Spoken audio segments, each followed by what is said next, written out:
Yesterday we began a little bit of a discussion on Native Americans and their contribution to World War II.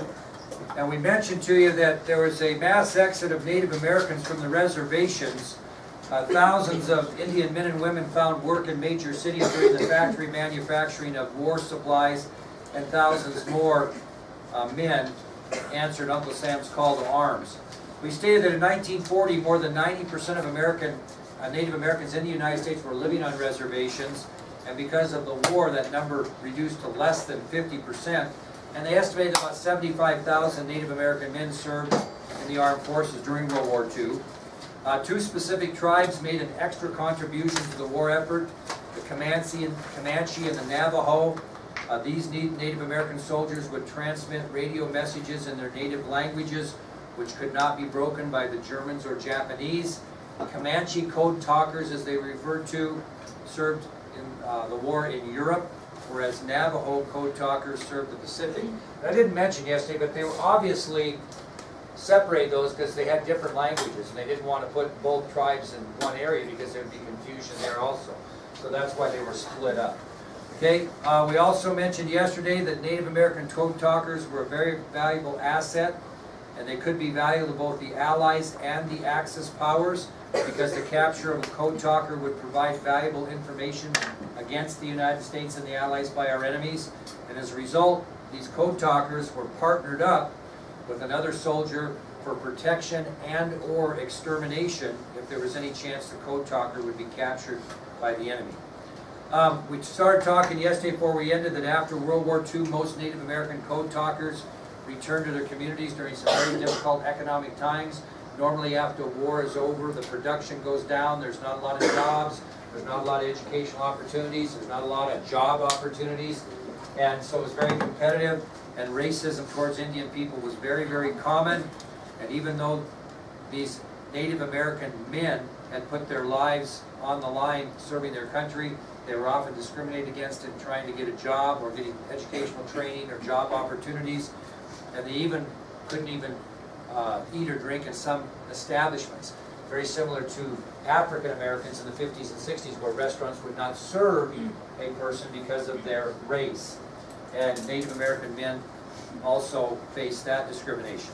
A lot of these guys couldn't even vote in their own state or national elections, yet they put their lives on the line for the United States of America in World War II. Well, finally, in December of 1971, President Richard Nixon officially presented these Native American code talkers with a certificate of appreciation for their patriotism and resourcefulness and courage during World War II.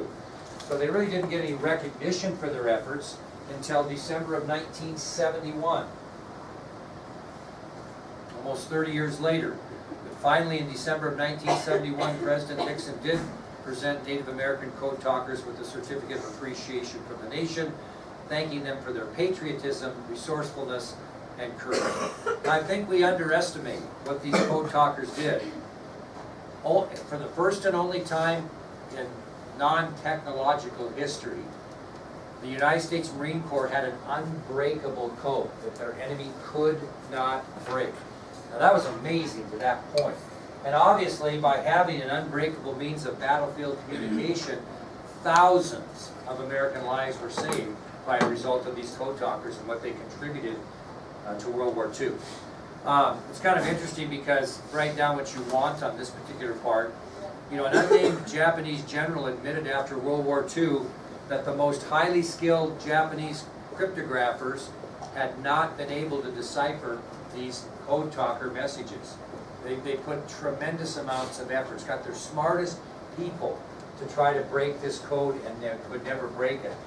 And after this Japanese general was informed that the code was based on Native American language, he was quoted as saying, "Thank you. That is a puzzle I thought would never be solved." He had no idea that it was a Native American language. They kept hearing this jargon or this gibberish and tried everything they could to try to figure out what language it was or what it meant, and never could break the code. And so this unbreakable code helped the United States Marine Corps and the Allies and the United States military send out very important messages during the course of World War II, which saved thousands and thousands of American lives. Now again, I would encourage you, if you really want a good idea what this is all about, and you're bored, get on the television, Netflix or whatever, and Wind Talkers would be your movie, okay?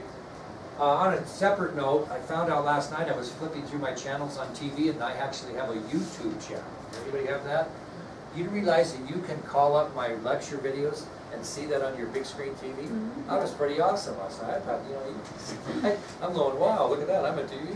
But anyway, I didn't know you could do that. So if you really want to see the good lecture live, almost like the class, you can get your 50-inch TV and get it lined right out instead of your phone down here. I was pretty impressed with myself, to tell you the truth. I can't believe how many hits a guy gets either. I mean, people must be listening. All right, that's going to take us to our next subtopic, which is the Tuskegee Airmen. Maybe you've heard this story, the Tuskegee Airmen. I get a little tongue-tied on that, Tuskegee Airmen. Now, you guys have probably heard, there's a movie I think called Red Tails or something like that that's about this. Well, the Tuskegee Airmen really was originally called the Tuskegee Experience. It wasn't called the Tuskegee Airmen, it was called the Tuskegee Experience. Now, what exactly was the Tuskegee Experience? It was the Army Air Corps' program to train African Americans to fly and be able to maintain combat aircraft during World War II. So it was kind of an experience or experiment, okay? The Army Air Corps decided they were going to train African American pilots to fly and have them be able to maintain combat aircraft during World War II. This was a study. This started out as an experiment, a study, because we didn't believe, just like, by the way, the other day, a school superintendent in Houston made a comment about Deshaun Watson, that Houston Texans didn't come back and win, and he made a comment on Twitter or Facebook or something saying that you can never win with a black quarterback. Well, he ended up resigning this week over that comment. The stigma was that a black quarterback could never be a winner in the NFL. A black head coach wouldn't be smart enough to win in the NFL. That was a stigma for years. And so back in this area, they're trying to figure out if a black person is smart enough to not only pilot a plane, but maintain a plane during World War II. People are people. There's a lot of dumb white people. There's a lot of, dumb everything. So it just was amazing to me that this is still what we're thinking about. But anyway, this so-called study was actually conducted by the Army War College. Now, it's kind of interesting because prior to this experiment, the Army War College kind of depicted the Negro soldier as lacking physical courage and psychological characteristics, which made him inherently inferior to a white soldier. That's what the Army War College stated about African American men. I'm not kidding you, during World War II. I'll read that again. This so-called study, called the Tuskegee Experience, was conducted by the Army War College. And they depicted the Negro soldier as lacking in physical courage, psychological characteristics, and those two deficiencies in physical courage and psychological characteristics made him, quote, inherently inferior to the white soldier. That's what they figured out. So the so-called studies conducted by the Army War College depicted the Negro soldier as lacking in two things: physical courage and psychological characteristics, which in turn made the black soldier inherently inferior to the white soldier. Well, who got upset at that? What organization that was formed even back then got upset at that? What? Well, yeah, but what particular organization? You're right. The NAACP, National Association for the Advancement of Colored People. NAACP. They got upset. Some forward-thinking congressmen, which means if you're a forward thinker, you're thinking, my God, that even if I'm white, that's a dumb thing to say. That just because they're black, they lack physical courage and psychological characteristics that makes them inferior. So some forward-thinking members of Congress and the NAACP put pressure on the Department of War to form a tactical unit just for Negroes. Okay? So the NAACP and some forward-thinking congressmen finally put pressure on the War Department to form a tactical unit for Negroes. Well, the War Department kind of bucked that at first. Well, finally they had to give in. So they designated the 99th Pursuit Squadron to be manned by all Negro pilots. So, a result of the pressure that the War Department got from the NAACP and some forward-thinking congressmen, finally the War Department gave in and designated the 99th Pursuit Squadron to be manned by Negro pilots only. Okay? I'll write that down on here, that 99th Pursuit Squadron.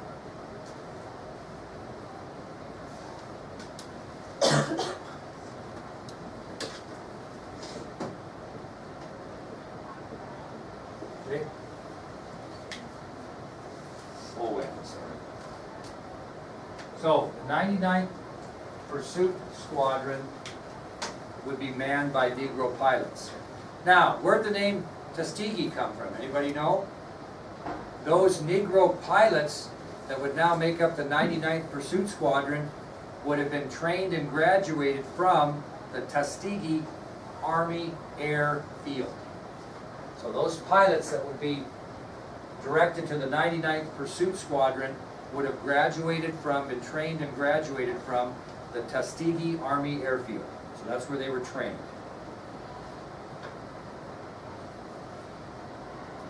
Now, just so you know, kiddos, this 99th Pursuit Squadron, to be manned by Negro pilots that graduated from the Tuskegee Army Airfield, was listed as a designated to fail program when it started out.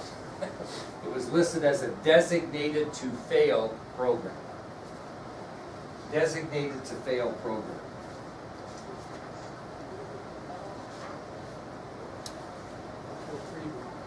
Yeah, pretty unbelievable. But anyway, to make a long story short, these Negro men overcame many obstacles to become very successful in the Army Air Corps, and eventually were able to serve in the United States Air Force. Okay? So these Negro men that were chosen to be part of the 99th Pursuit Squadron, this designed to fail program, actually became very successful, overcoming many obstacles, and they served in the Army Air Corps, and subsequently they were in the United States Air Force and became known as the Tuskegee Airmen. The Tuskegee Airmen. Now, if you watch Red Tails or any other movies on this, did they not overcome segregation and prejudice during that time? Yeah, without question. And after overcoming segregation and prejudice, the Tuskegee Airmen became one of the most highly respected fighter groups in all of World War II. The Tuskegee Airmen overcame segregation and prejudice to become one of the most highly respected fighter groups of World War II.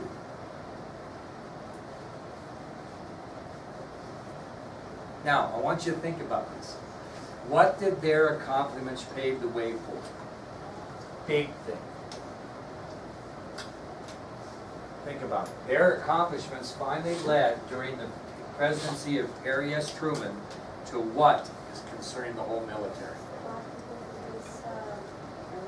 Integration.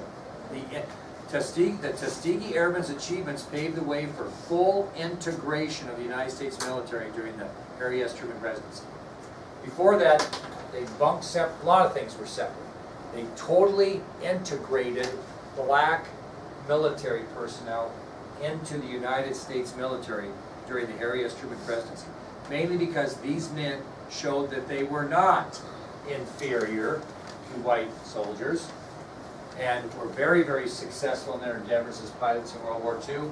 And Harry S. Truman was the man that pushed for full integration of the United States military because of their accomplishments. It was on November 6th of 1998, it was on November 6th of 1998 that President Bill Clinton approved a law which established that Tuskegee Army Airfield as a what? A national historical site. So on November 6th of 1998, President Clinton approved a law which established the Tuskegee Airmen National Historic Site at Moton, M-O-T-O-N Field in Tuskegee, Alabama, where the Tuskegee Army Airfield was originally established that allowed those opportunities for those guys. So on November 6th of 1998, President Clinton approved a law which established what was known as the Tuskegee Airmen National Historic Site. That site is where the Tuskegee Army Airfield was established during that time. That was at Moton Field, M-O-T-O-N Field, located in Tuskegee, Alabama. That's where this all occurred, Tuskegee, Alabama. So President Clinton, took him a while, they got her done in 1998. What's there is basically a museum and an interpretive center, and it basically just commemorates the heroic actions of the Tuskegee Airmen during World War II. It's a big museum and interpretive center that basically celebrates the career and lives of those particular men that were Tuskegee Airmen. But they were very, very successful in World War II. All right, that's going to take us to the nuts of this whole thing, nuts and bolts, and that's the atomic bomb and the end of World War II. The atomic bomb and the end of World War II.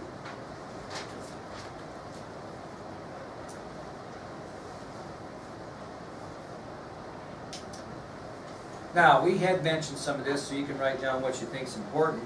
Remember, with the death of President Roosevelt, it's going to be the responsibility of new President Harry S. Truman to decide on a course of action as far as attacking the country of Japan, right? He has been president during VE Day. He has been president during the attempts on Iwo Jima and Okinawa, and we're kind of at the end of this thing, and a decision's got to be made. Are we going to invade mainland Japan or not? Okay, so it's his decision. So he consults with his advisors in the military, and he made what would be a historic and I think underrated, courageous decision in American history. So after consulting with his advisors, consulting with the military, I'm sure thinking of his own conscience, President Truman makes what would become a historic decision, and again, I believe, one of the most underrated and most courageous acts in American history. He is going to authorize the use of the first atomic bomb on the country of Japan. He is going to authorize the use of the first atomic bomb on the country of Japan. Well, I'll give you some statistics to see if you think his decision was correct. As I mentioned, the next step in the war is going to be an all-out invasion of Japan. And at this time, the Japanese army still totaled over 2.5 million soldiers. Although we killed 100,000 or more at Okinawa, they still had 2.5 million left. Okay? So they weren't out of men by any stretch. And as you can imagine, do you think these 2.5 million Japanese soldiers would be willing to fight to the death to defend their homeland? They were willing to fight to the death to defend Okinawa.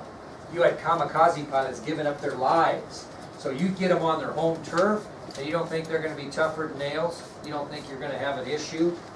You're going to have a big issue. Truman's thinking about all this. And his advisors and his military estimate that an American invasion of Japan would result in possibly the deaths of 1 million American GIs. If that happens, I don't know how many of us are here. I don't know your family trees. But I mean, all of a sudden, there's a lot of fathers, 1 million fathers being killed that fathered I don't know how many siblings when when the war ended. Who knows? How could you predict 1 million soldiers that would be killed over there, and how many, if they married, how many children they had, and how many children they had, and how this, generationally, how that would affect us? I think it's an incredible thought. Well, with all this information in front of him, 2.5 Japanese soldiers still available. You're going to invade their homeland. They're going to fight absolutely to the death to defend their homeland. You're going to lose maybe 1 million American GIs doing so. In my mind, he makes the only decision he can make. Now, when did Okinawa end? Anybody remember? Ended June 1945. Ended July, August 6th. 5 weeks, 6 weeks after Okinawa, 6 weeks after Okinawa, on August 6, 1945, August 6, 1945, about 5 or 6 weeks after Okinawa, President Truman orders a B-29 bomber called the Enola Gay to drop an atomic bomb on the Japanese city of Hiroshima. On August 6, 1945, President Truman orders a B-29 bomber called the Enola Gay to drop an atomic bomb on the Japanese city of Hiroshima.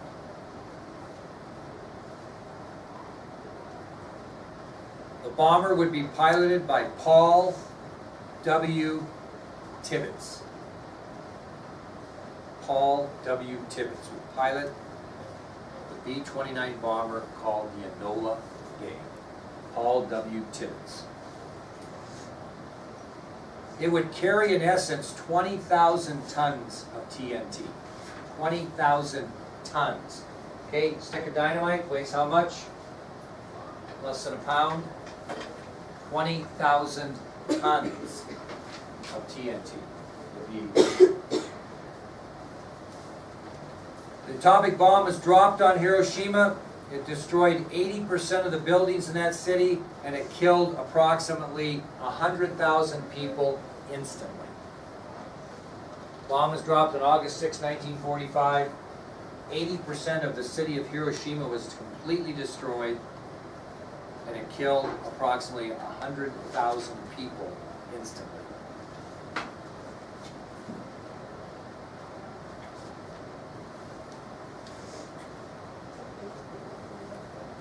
"16 hours later, President Truman calls upon the Japanese government to surrender." 16 hours later, President Truman calls upon the Japanese government to surrender. They did not